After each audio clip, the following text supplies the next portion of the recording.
오늘 본문은 사도행전 7장에서 스데반의 설교가 길게 이어지고 난 이후에 그 스데반의 정은 스데반의 설교를 듣고 설교를 들은 다수의 무리들이 어떤 반응을 보였는가를 우리에게 가르쳐주고 있습니다. 54절 말씀을 우리 같이 한번 읽겠습니다. 시작. 그들이 이 말을 듣고 마음에 찔려 그를 향하여 이를 갈았더라.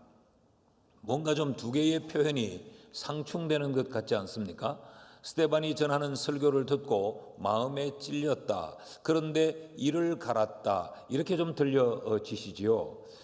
여기 마음에 찔렸다라고 하는 것은 양심의 가책을 느꼈다라는 의미가 아닙니다. 우린 일반적으로 이 마음에 찔렸다라는 것을 양심에 좀 가책을 느꼈다 이런 의미로 쉽게 이해를 하는데, 여기 마음에 찔리다라고 하는 이 단어는 디아프리오라고 하는 단어인데 이것은 마음에 분노가 이글거리다라는 의미예요. 그러니까 우리가 일반적으로 이해하는 의미와는 정반대의 의미입니다.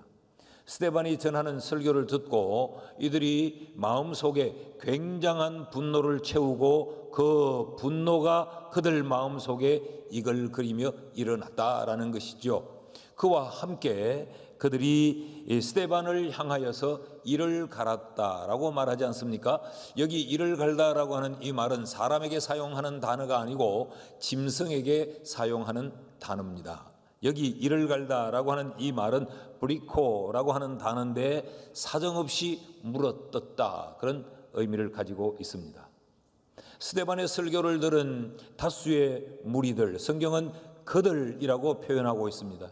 그들이 마음에 분노를 채우고 그 설교를 전한 스데반을 향하여서 마치 짐승처럼 으르렁거리며 그 스데반을 물어뜯으려고 하는 반응을 가졌다라는 것입니다.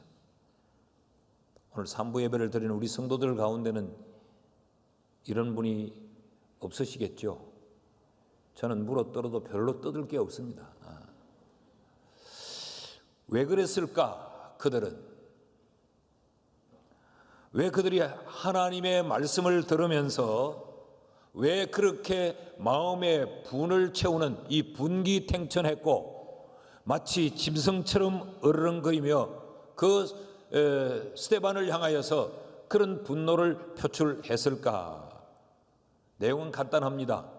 스데반이 그들의 잘못을 지적했고 그들의 허물을 들추어내었기 때문에 그렇습니다. 그러니 그 스데반의 설교를 들었던 그들은 스데반의 설교에 의해서 그들의 잘못을 지적받게 되었고 그들의 이 허물이 들추어져 나타나는 것을 그들은 견디지 못했던 것이죠. 그래서 그 말씀을 받아들인 것이 아니라 마음에는 분노를 일구었고 그들 자신들의 허물을 들추어내는 그 스데반을 향하여서 어르렁거리며 물어뜯고자 하는 이런 반응을 보였다는 것입니다. 도대체 스데반의 설교가 어떠했기에 그랬을까? 그들이 스데반으로부터 어떤 설교를 들었길래 그들이 그런 반응을 보였을까? 스데반의 설교는 몇 가지로 나눌 수 있습니다. 우리가 7장은 60절로 되어 있습니다. 긴 이 스데반의 설교를 보면 스데반이 역사를 다시 한번 꿰뚫어 조명하고 있습니다. 이 설교를 누구에게 하느냐? 여기 성경에 그들이라고 표현된 유대인들을 향하여서 이 설교를 했습니다. 유대인들은 예루살렘 성전 안에만 하나님이 계신다고 믿었어요. 그래서 그들은 그 성전을 굉장히 소중히 여기며 그들 신앙생활에 마치 예루살렘 성전이 우상이 되어버리는 듯 할 만큼 그들은 이 성전 안에만 하나님이 계시고 이 성전이 우리의 신앙의 전부라고 생각을 해왔습니다. 그러나 스데반은 그들의 이 그릇된 성전관을 이제 질타를 한 것이지요. 하나님은 너희가 손으로 지은 이 성전 안에만 존재하시는 하나님이 아니라 하나님은 어느 곳에나 편재하여 계시고 하나님은 아니 계시는 곳이 없도록 무소부재하신 하나님이시다라는 걸 그들에게 이야기합니다. 이것이 스데반이 그들이라고 불리워진 이 유대인들을 향하여 질타한 내용입니다. 지금까지 이들은 그 성전을 생명처럼 여겨왔어요. 그들의 관습이, 그들의 전통이, 그리고 이들은 이 성전에서 기득권을 가지고 행사하는 사람들이 그 사회의 지도자가 되어 있어서 지금 사내들인 공의회를 이루고 그 공회 앞에 스데반을 붙들어 놓고 스데반을 문초하고 있습니다. 그들을 향해서 너희들이 잘못되었다고 신앙을 고발하니까 이들의 마음속에 분노가 이글거린 거죠. 뿐만 아니라 스데반은 설교를 통해서 그들의 겉과 속이 다른 표리부동한 그들의 삶을 드러냅니다. 51절 말씀을 보면 목이 곧고 마음과 귀에 할례를 받지 못한 사람들아, 너희도 너희 조상과 같이 항상 성령을 거스르는도다. 너희는 전통을 굉장히 중요시하고 너희의 관습을 굉장히 중요시하고 너희들의 자리, 너희들의 야망, 너희들의 기득권은 굉장히 중요하게 생각하면서도 너희들은 성령을 거스린다. 너희는 육체의 할례를 받은 것을 굉장한 자랑으로 내세우지만 하나님의 말씀을 듣는 귀는 할례 받지 못했고 하나님의 말씀을 담아야 될 너희의 마음은 할례 받지 못한 강팍한 마음이다. 그러니까 그 당시 그들이 할례 받은 백성인 것을 굉장한 자랑으로 여겼던 거죠. 요즘 우리말로 바꾸면 교회의 직분을 가진 것을 굉장히 자랑시했고 그들이 교회 생활한 이 신앙의 연륜, 교회 생활의 연륜을 앞장 세우고 교회 속에 차지하고 있던 자신들의 포지션이 무엇인가를 가지고 굉장히 의시될 줄은 알았지만 하나님의 말씀을 듣는 귀가 없었다는 거예요. 그 하나님의 말씀을 마음에 담는 올바른 신앙의 자세가 그들에겐 없었던 것이죠. 그래서 겉과 속이 너무도 다른 그들의 이중성을 스데반이 통렬히 꾸짖었습니다. 이것이 싫었던 거죠.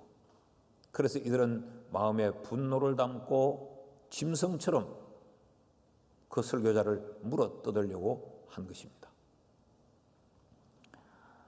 뿐만 아니라 스데반은 그 유대인들에게 이렇게 이야기합니다.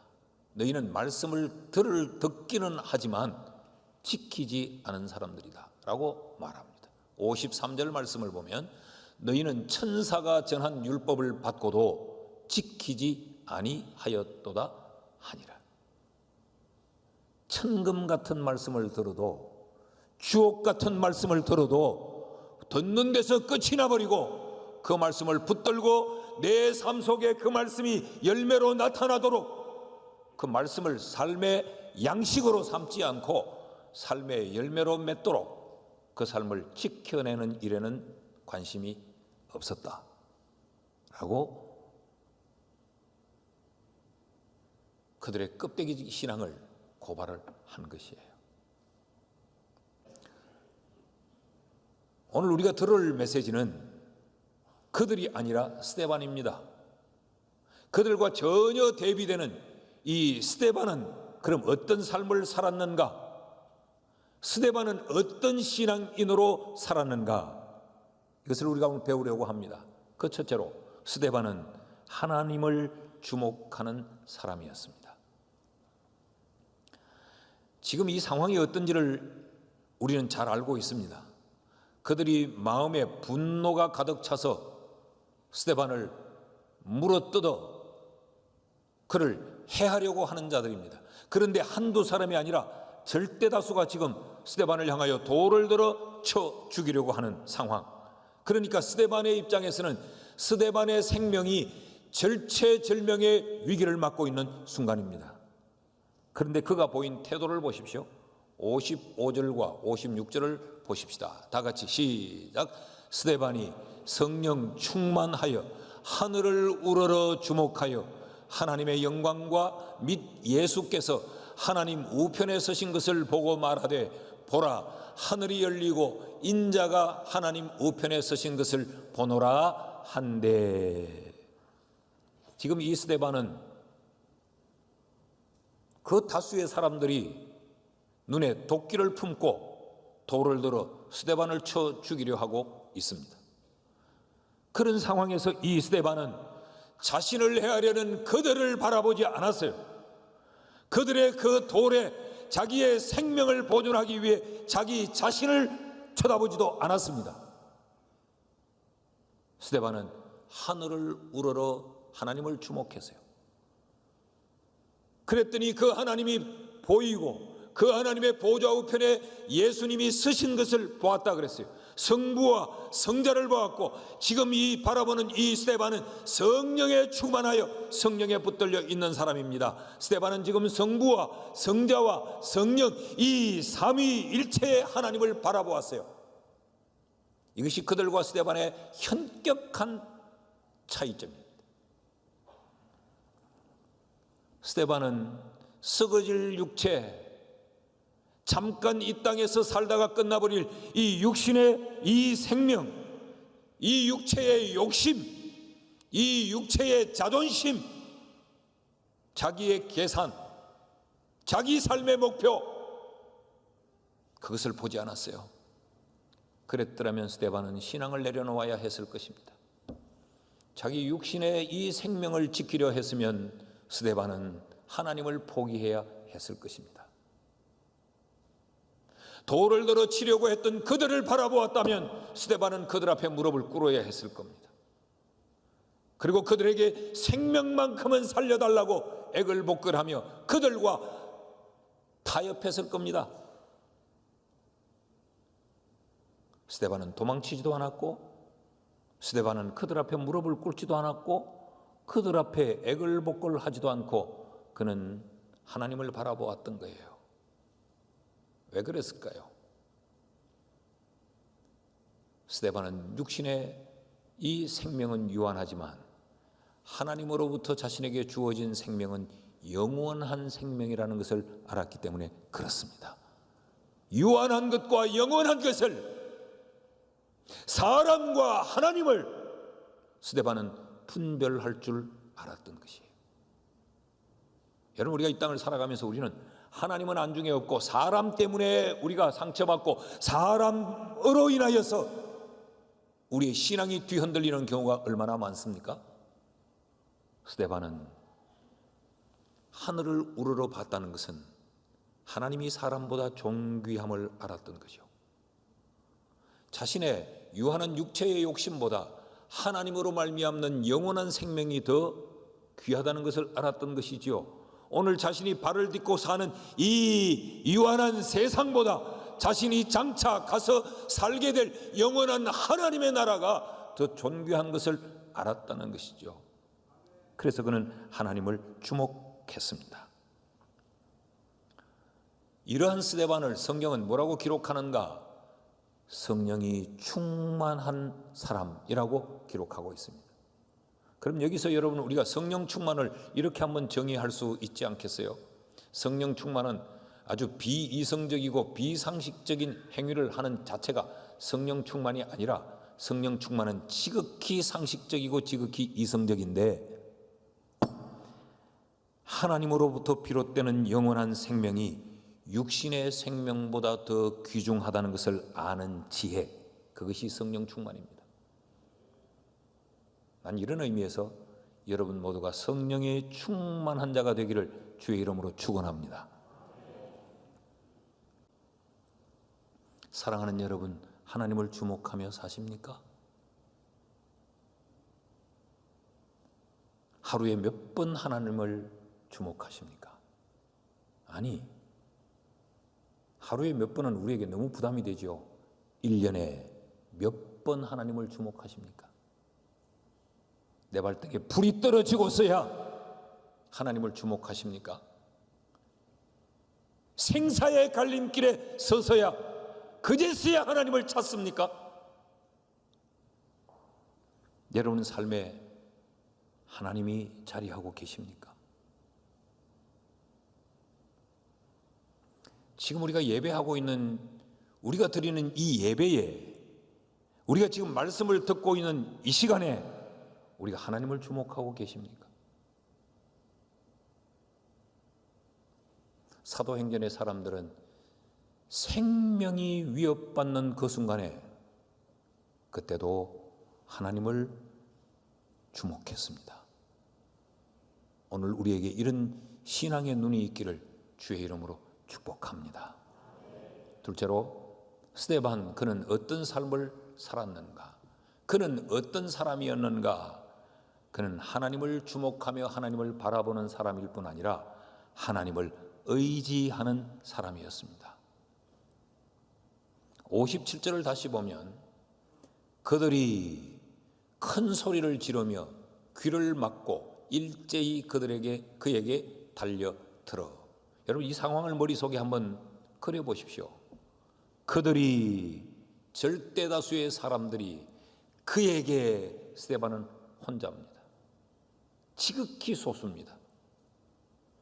그들이, 절대 다수가 눈에 도끼를 품고 분노를 가지고 짐승처럼 물어뜯으려고 돌을 들고 스데반을 향하여 몰려올 때 그들은 스데반이 전하는 그 설교의 귀를 막아버립니다. 듣고 싶지 않다는 거지요. 귀를 막고, 그리고 스데반에게 달려들어. 얼마나 무서운 상황입니까? 그런데 스데반은 두려워하거나 도망치지 않고 오히려 이렇게 기도합니다. 59절 말씀을 같이 읽읍시다. 다 같이 시작. 그들이 돌로 스데반을 치니 스데반이 부러지져 이르되 주 예수여 내 영혼을 받으시옵소서 하고. 스데반이 오히려 그들을 위하여 탄원하며 기도하고 있습니다. 주 예수여 내 영혼을 받으시옵소서. 자기 자신을 지금 하나님께 온통 내어 맡기고 있는 거죠. 사람들이 때를 이루어 고함을 지르고 겁박하고 그를 죽이겠다고 몰려오는데 그때 스데반은 하나님을 의지하고 있는 거죠. 하나님, 내 영혼을 받으십시오. 스데반은 자기의 삶 전체를 하나님께 내어 맡기는 거예요. 이것이 사도행전의 사람, 성령의 사람이었습니다. 오늘 성경은 우리에게 이런 신앙인들을 보고 싶다고 말하고 있습니다. 하나님은 오늘 이 시대의 교회 속에서 이 스데반처럼 그 죽음의 상황에서도 절대적으로 하나님을 신뢰하며 그 하나님께 자기의 전 존재를 내어 맡기고 하나님을 의지하는 사람, 하나님은 그를 보고 싶어 하는 겁니다. 종교 생활을 하는 종교꾼들을 보고 싶어 하는 것이 아니라 하나님에게 자기 전부를 내어 맡기고 그 하나님을 의지하는 이런 믿음의 사람을 하나님은 보고 싶어 하시는 거죠. 이런 의미에서 여러분, 그 사도행전이 우리의 행전이 되어야 합니다. 여러분, 예수 그리스도의 사람으로서 이 세상에서 소수가 되는 것을 두려워하지 마십시오. 그래서 다수인 그들 속에 끼어들려고 몸부림치지 마십시오. 여러분, 세상은 여론을 만듭니다. 세상은 수군거립니다. 세상은 우리를 겁박합니다. 세상은 자신이 그들을 만들어서 그들 속에서 자기가 보호를 받으려고 합니다. 성경은 그렇게 살라고 말하지 않고 하늘을 주목하며 하늘 보좌에 계신 그 전능하신 하나님을 의지하고 살라고 말합니다. 여러분, 하나님이 우리를 지키실 것입니다. 하나님이 우리를 보호하실 것입니다. 하나님이 우리를 감싸 안으실 겁니다. 하나님이 우리의 피난처가 되실 것입니다. 하나님을 의지하라. 여러분, 오늘 우리는 어떻게 사는지를 한번 돌아보시죠. 하나님께 내 전부를 내어 맡기고 사십니까? 스데반처럼 하나님이여 내 영혼까지 하나님이 맡으십시오. 내 삶을 열등분을 하면 이 한 등분주만 하나님께 우리가 맡기고 주일날 이 예배하는 것 정도만 맡기고 9은 내가 움켜쥐고 그들 속으로 뛰어들어가 이것을 지켜내려고 어리석은 삶의 방법을 우리가 취하고 있지는 않습니까? 성경은 우리에게 내 전부를 하나님께 맡기고 그 하나님을 신뢰하며 하나님을 의지하라고 가르칩니다. 여러분, 우리의 삶이 스데반 닮아가는 삶이 되기를 축복합니다. 마지막으로 스데반은 어떤 삶을 살았던 사람인가? 스데반은 하나님을 주목하는 사람, 그리고 그 하나님을 의지하는 사람, 그 하나님을 따라가는 사람이었어요. 스데반은 하나님을 따르는 삶을 살았던 사람이라는 겁니다. 60절 말씀을 보시겠습니까? 같이 읽습니다. 시작. 무릎을 꿇고 크게 불러 이르되 주여 이 죄를 그들에게 돌리지 마옵소서. 이 말을 하고 자니라. 아버지, 그들의 죄를 그들에게 돌리지 말고 그들을 용서해 주십시오라는 기도를 했다는 거죠. 여러분, 이 기도가 누구의 기도입니까? 예수님의 마지막 기도 아닙니까?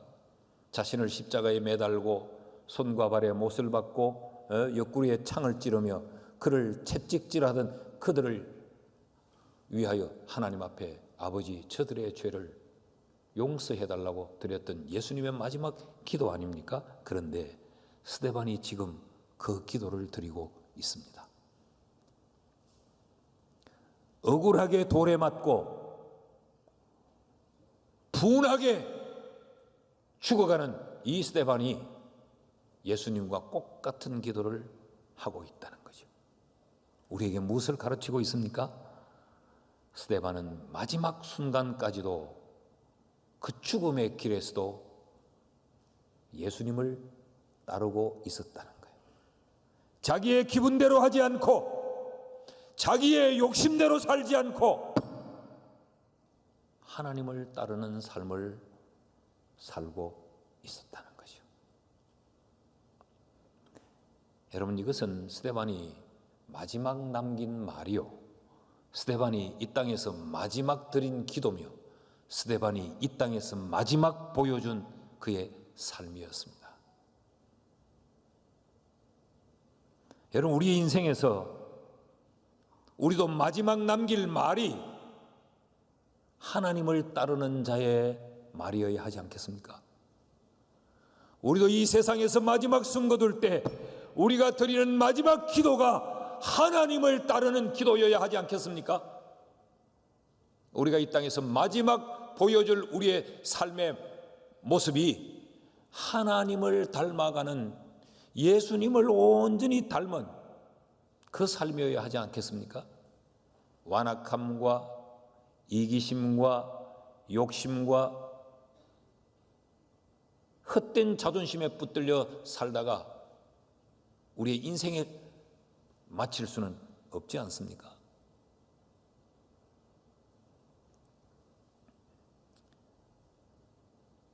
우리의 인생에서 말도 생각도 행동도 기도도 신앙도 교회 속에서 섬기는 봉사도 다 하나님을 따르는, 예수를 빼닮은 우리의 삶이 되기를 주의 이름으로 축복합니다. 하나님은 오늘 우리에게서 스데반처럼 하나님을 따르는 이런 삶을 보고 싶어 하십니다. 자, 이점에서 우리는 다시 한번 그들이라고 불리워졌던 유대인들의 삶을 한번 보시죠. 51절에서 53절까지. 목이 곧고 마음과 귀에 할례를 받지 못한 사람들아, 너희도 너희 조상과 같이 항상 성령을 거스리는도다. 여기 성령을 거스린다는 말은 육체를 따라 살았다 그런 이야기죠. 너희 조상들이 선지자들 중에 누구를 박해하지 아니하였느냐? 의인이 오시리라고 예고한 자들을 그들이 죽였고 이제 너희는 그 의인을 잡아준 자요 살인한 자가 되나니 너희는 천사가 전한 율법을 받고도 지키지 아니하였도다 하니라. 여러분, 우리의 삶이 그들을 따라 그들의 길을 걷는 삶이 되지 않고 스데반의 길을 걷는 사도행전적 신앙인이 되기를 주의 이름으로 축원합니다.